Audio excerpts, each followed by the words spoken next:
12 August 2026 আমার মনে পড়ছে 12 আগস্ট 1969 সাল, যেই দিন ঢাকা বিশ্ববিদ্যালয়ে তৌহিদি ছাত্রের রক্তে রঞ্জিত হয়েছিল। ইসলামী শিক্ষা ব্যবস্থার দাবিতে বক্তব্য রেখেছিলেন আব্দুল মালেক, ঢাকা বিশ্ববিদ্যালয়ের ছাত্র। তৎকালীন ছাত্র সংসদের ভিপি ছিল তোফায়েল আহমদ এবং তার গ্রুপ মিলিয়ে তারা যখন পারছিল না, যুক্তিতে পারছিল না, তখন তারা তাদের অস্ত্র প্রয়োগ করলো। নূর খান প্রণীত পুরো পাকিস্তানের শিক্ষানীতি কেমন হবে এর উপরে আলোচনা করতে যে শহীদ আব্দুল মালেক খুব ক্ষুরধার যুক্তি দিয়ে দেখিয়েছিলেন যে পাকিস্তানের শিক্ষা ব্যবস্থা হবে ইসলামী শিক্ষা ব্যবস্থা। এই ইসলামী শিক্ষা ব্যবস্থার দাবিতে যখন তিনি তার বক্তব্য রাখলেন, তখন তারা তাকে দুনিয়া থেকে মিটিয়ে ফেলার জন্য পরিকল্পনা নিল। রেসকোর্স ময়দান দিয়ে তিনি ফজলুল হলের দিকে যাচ্ছিলেন। ঠিক সেই সময় তোফায়েল আহমেদ সহ তার গুন্ডা বাহিনী তার উপরে হামলা করলো এবং তাকে মৃত মনে করে ফেলে রেখে গেল। এরপরে এটা ছিল 12 আগস্ট। তাকে চিকিৎসা দেওয়া হলো পশ্চিম পাকিস্তান থেকে। নিউরো সার্জন বিশেষজ্ঞ ডাক্তার জুমাকে আনা হলো।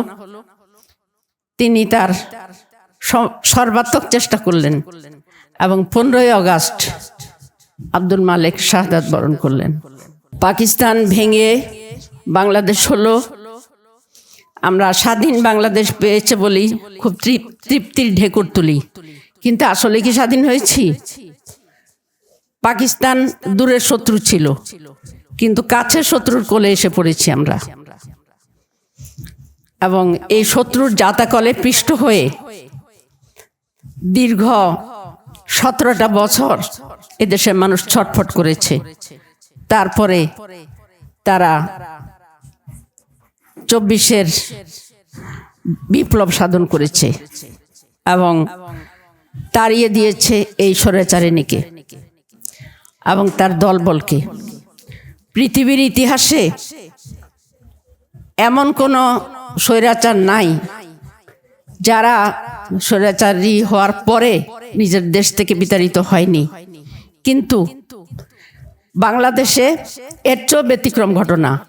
অর্থাৎ মসজিদের ইমাম পর্যন্ত, জাতীয় মসজিদের ইমাম পর্যন্ত পালিয়ে গিয়েছে। স্বৈরাচারী আমলের ইমাম পর্যন্ত পালিয়ে গিয়েছে। কি পরিমাণ দুর্নীতি তারা লিপ্ত ছিল, কি পরিমাণ অপরাধ তারা করেছিল যে জাতির সামনে থেকে তারা পালিয়ে বেঁচেছে। কিন্তু আল্লাহর কাছ থেকে কি পালাতে পারবে? পারবে না।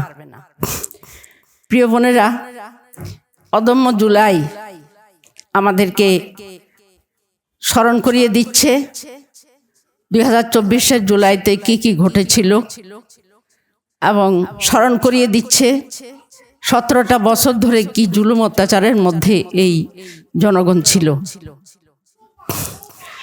আমাদের নারীদের অবদান, আমাদের শিশুদের অবদান এবং পুরো জাতির যে আকাঙ্ক্ষা, সে আকাঙ্ক্ষা বাস্তবায়নের জন্য আমাদের কি করণীয়?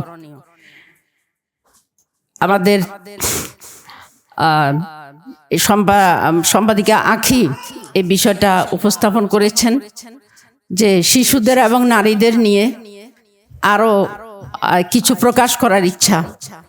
আমার মনে পড়ছে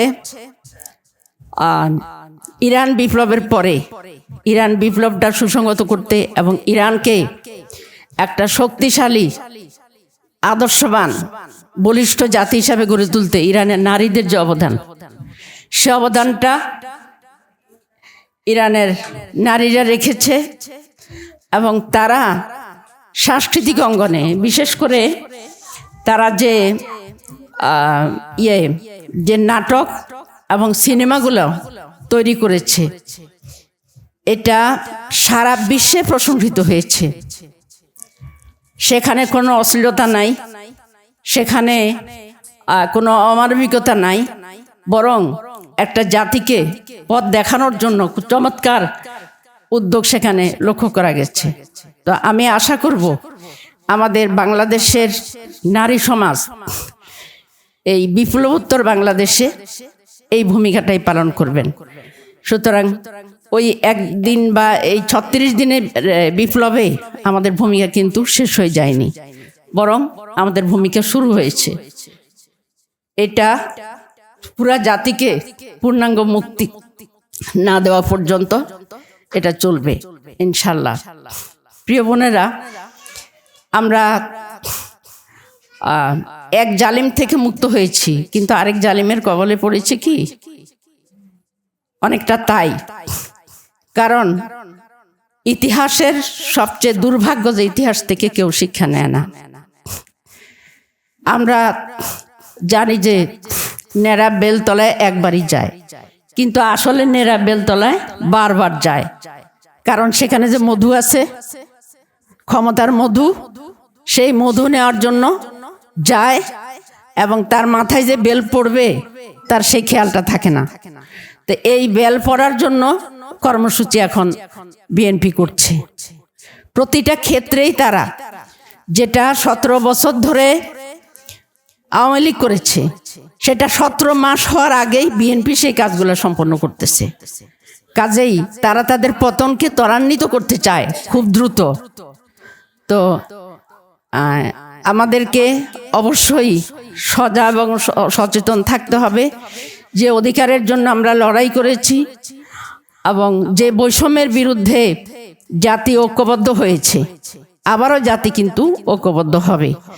এবং আমরা এখন তাদেরকে সংসদে, সংসদের বাইরে, ঘরে, পত্রপত্রিকায়, মিডিয়াতে, সবখানেই আমরা তাদেরকে বোঝানোর চেষ্টা করছি, বলার চেষ্টা করছি, যদি তাদের সম্বিত ফিরে আসে, যদি তারা তাদের ক্ষমতাকে দীর্ঘায়িত করতে চায়, জননন্দিত করতে চায়, তাহলে তাদেরকে অবশ্যই নিজেদের সংশোধনের পথে ফিরে আসতে হবে, এবং নিজেদের যে দলকানা নীতি পরিহার করতে হবে। যোগ্যতার ভিত্তিতে নিয়োগ দিবে, এবং যোগ্যতার ভিত্তিতে আর অভিজ্ঞতার ভিত্তিতে পদোন্নতি দিবে। এই কাজগুলো যদি না করে, তাহলে গণ অসন্তোষ থেকে তারা রক্ষা পাবে না। প্রিয় বোনেরা, আপনারা দেখতে পাচ্ছেন যে ফ্যাসিস্ট আমলেও যে জিনিসগুলো পরিবর্তন করতে পারেনি, এখানে সেটাই পরিবর্তন হচ্ছে। ফ্যাসিস্ট আমলেও কিন্তু এই যে শিক্ষক নিবন্ধন পরীক্ষা দিয়ে পাশ করা যারা, তাদেরকেই মূল্যায়ন করা হতো স্কুল কলেজের শিক্ষকের নিয়োগের ক্ষেত্রে। কিন্তু এখন সেই সিস্টেমটাই বাতিল করে সরকারি নির্দেশনা জারি হয়েছে যে স্কুল পরিচালনা বা কলেজ পরিচালনা কমিটি এ বিষয়ে সিদ্ধান্ত নেবে, শিক্ষক নিয়োগ দিবে। তো পরিচালনা কমিটিতে কারা আসবে এটা তো আমরা বুঝতেই পারছি, যে সেই দলখানা লোকেরাই পরিচালনা কমিটিতে আসবে, যাদের ওই দল করা ছাড়া অথবা তেলবাজি ছাড়া আর কোনো যোগ্যতা নেই। তারা কি করে একজন যোগ্য শিক্ষককে নির্বাচন করবে? সুতরাং শিক্ষা ব্যবস্থা ধ্বংস হওয়ার যেটুকু উপকরণ বাকি ছিল সেটাও এখন শেষ করে দেওয়া হচ্ছে। তো আমরা তো তাকিয়ে তাকিয়ে তামাশা দেখব না, অবশ্যই এই বিষয়ে আমরা সজাগ খবর সচেতন হব। আমাদের লেখনী, আমাদের কর্ম, আমাদের আওয়াজ অবশ্যই তুলতে হবে। তো প্রিয় বোনেরা, আমরা মায়ের জাত, আমরা আমাদের সন্তানদেরকে গঠন করব, এবং যেই সন্তানদেরকে 17 বছর ধরে তাদেরকে বুলি শেখানো হয়েছে এই যে 7ই মার্চের ভাষণ, কিন্তু এই 7ই মার্চের ভাষণের ইয়ার পরেও, এটা সব ক্লাসে এটা মুখস্থ করানোর পরেও কিভাবে এই 7ই মার্চকে ঘৃণায় ছুঁড়ে ফেলে দিয়ে কিভাবে এই দেশের ছাত্ররা বিপ্লব করলো। অর্থাৎ কাউকে কিছু গিলালেই হয় না, বরং তার গ্রহণ করার মতো অবস্থা থাকতে হয়। অর্থাৎ গ্রহণ করার মতো যদি মন না থাকে অথবা যদি ইচ্ছা না হয়, তাহলে গিলাতে পারে না, সেটা উগরে দেয়। তো সুতরাং আমরা আমাদের শিশুদেরকে এমনভাবে গড়ে তুলব যে এই শিক্ষা ব্যবস্থা যদি অবৈধ কর্ম করে, অবৈধ কর্মের দিকে যদি নিয়ে যায় আমাদের শিশুদেরকে, আমাদের শিশুরা নিজেরাই প্রতিবাদ করে এর থেকে বের হয়ে আসবে এবং একটা বৈষম্যহীন ইনসাফপূর্ণ সমাজ কায়েম করার জন্য আমরা আন্দোলন চালিয়ে যাব ইনশাল্লাহ।